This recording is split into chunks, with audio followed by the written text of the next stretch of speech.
近日，一则令人震惊的消息在全国范围内引起广泛关注。中国正在同时经历一场前所未有的小学关停潮和一场静默的大绝育运动。这双重危机不仅威胁着数百万儿童的受教育权，更可能成为引发社会动荡的导火索。让我们深入剖析这个令人不安的现象，揭示其背后惊人的真相。首先，让我们看看小学关停潮的惊人规模。在山西朔州，一所民办小学突然关闭，学生被迫紧急转学。这本可能被视为孤立事件，但随后的消息表明，这只是冰山一角。在浙江台州的里海市，2023年8月一次性关停了5所学校。紧接着，经济发达的上海浦东新区也传出了民办学校终止办学的消息。更令人震惊的是，仅在福建泉州，2024年至今就有22所小学发布了注销公告。然而，这些数字与东北地区的情况相比，简直不值一提。根据最新统计，2013年至2022年的10年间，黑龙江省消失了近60%小学，合计1900余所；吉林省消失了近50%小学，合计2600余所；辽宁省也消失了2200余所小学，降幅近一半。这意味着什么？在短短10年间，东北3省就消失了6700多所小学，平均每天有将近2所小学永久关闭。这个数字令人触目惊心。那么，是什么导致了如此大规模的学校关停？答案是生源荒。而生源荒的背后，则是一场静默但决绝的大绝育运动。2023年，中国人口总数正式被印度超过，失去了保持了1个多世纪的全球人口第一大国的宝座。更可怕的是，中国人口不仅开始下降，而且呈现加速下滑的趋势。全年人口减少200万，负增长超过1/1000。再看看出生人口的数据，2023年全年人口出生902万，只有2016年的一半。这是什么概念？这是1960年代3年大饥荒期间，或者1940年代中日战争期间的水平。更令人震惊的是，中国2023年的总和生育率低至 1.0， 这不仅远低于维持人口更替的 2.1， 甚至还低于以低生育率著称的日本 1.26。唯一比中国人更不想生的国家只有韩国，但以中国生育率的快速下降趋势，超越韩国成为全球最不想生育的国家也只是时间问题。如果我们把目光聚焦到30岁以下的95后、00后们，情况更加触目惊心。2022年，中国一胎生育率已经跌至 0.5， 也就是平均2对夫妻才会生一个孩子，有一半的夫妻选择丁克，即不要孩子。实际上，中国生育率还能勉强维持在1左右，完全是靠80后、90后的中年夫妻在冒着高龄产妇的风险生2胎、3胎。这种趋势直接反映在教育系统上。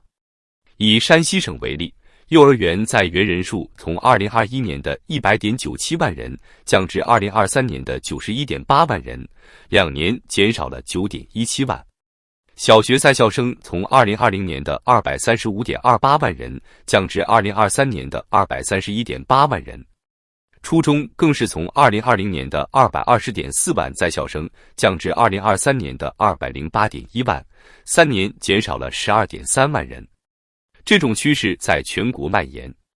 江西省幼儿园在园人数从2020年的170万降至2023年的 132.4 万，3年减少了 37.6 万，降幅高达 22.1%。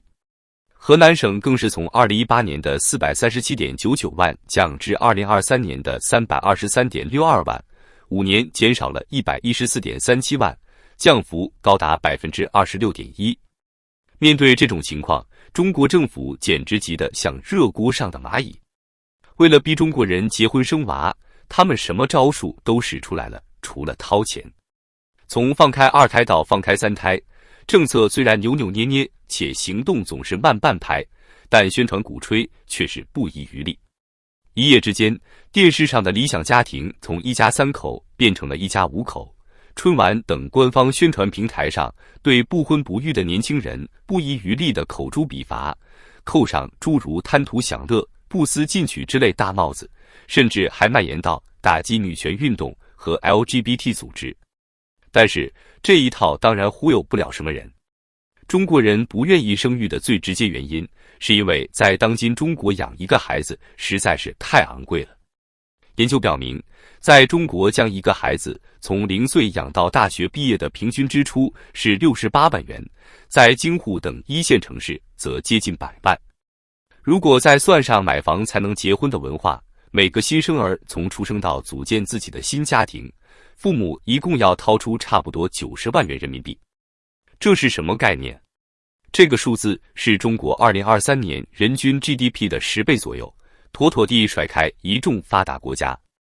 按照2023年中国人均可支配收入3万9千多的水平，一对夫妻将他们的孩子养到大学毕业，并帮他买房成家，居然需要不吃不喝10年以上。实际上，按照现在中国的平均收入水平，一个30岁以下父母带一个小孩的3口之家，除去养育孩子的费用，可能每个月只能剩下3、4千块钱用于生活，这几乎是无法操作的。现实也往往是，许多年轻人养育孩子，不仅需要父母牺牲自己的时间精力协助育儿，还需要父母持续性的经济补贴。更可怕的是，养育成本甚至还是个螺旋式上升的过程。人口负增长带来的劳动力减少，直接推高了幼教、教培、家政等行业的雇佣价格。而人口减少并不见得会减缓教育领域的内卷，反而很可能因为教育资源也会相应缩减而变得更加激烈。2023年，全中国倒闭关停了6000多家幼儿园，还有数千所小学被关停撤并。在教育资源日益萎缩的情况下，为了争夺仅剩的资源，反而会为了升学卷得更厉害。但是，中国年轻人当下的恐婚恐育，深层次的原因则是他们对于自己和国家的未来缺乏信心。与经历了经济高速成长期的70后、80后不同，他们面临的是内卷加剧和上升通道关闭的职场环境，见到的则是公权力肆无忌惮地侵犯个人生活，各方面日趋压抑的日常生活。疫情期间那句著名的"我们是最后一代"已经成了一句带有反抗意味的流行口号。如果对自己的未来都丧失了信心，又怎么可能有勇气和决心把一个新生命带到这个世界上来呢？更何况，在中国当前各方面社会福利严重缺失，生育成本都压在个人，特别是女性身上，要下一代还是要自己的生活质量，居然成了一道2选1的宿命题。这种情况下，又会有多少人愿意继续延续自己的痛苦？面对这样的局面，许多年轻人选择了最激进的方式绝育。据不完全统计，近年来主动选择绝育手术的年轻人数量呈现爆发式增长。一些大城市的医院报告称，申请绝育手术的年轻人数量比5年前增加了300%以上。这种现象引发了社会各界的广泛讨论。有人认为这是年轻人对现实的无奈反抗，也有人认为这是一种不负责任的行为。但不管怎么说，这种趋势无疑给中国的未来蒙上了一层阴影。专家们警告，如果这种趋势持续下去，中国将面临严重的人口危机。据预测，到2050年，中国的人口可能会下降到11亿左右，其中65岁以上的老年人口比例将超过30%。这意味着什么？意味着届时每3个中国人中就有1个是老年人。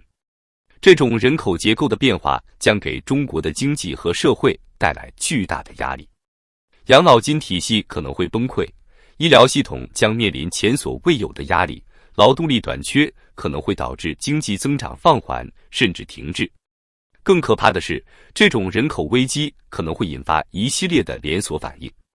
比如，房地产市场可能会因为人口减少而崩溃，这将直接影响到中国的经济命脉。教育系统也将面临巨大的调整，大量的学校可能会因为生源不足而被迫关闭。面对这样的局面，中国政府似乎还没有找到有效的解决方案。他们一方面在鼓励生育，一方面却又没有提供足够的支持。比如，虽然放开了3胎政策，但是并没有相应增加育儿补贴或者改善职场环境。这种矛盾的政策只会让年轻人更加困惑和失望。有专家警告，如果不采取紧急措施，中国可能会陷入日本那样的人口锁困境，低生育率导致人口老龄化，人口老龄化又进一步抑制生育率，形成一个恶性循环。一旦陷入这种困境，就很难再扭转局面了。这场由大绝育引发的人口危机和教育危机或许才刚刚开始。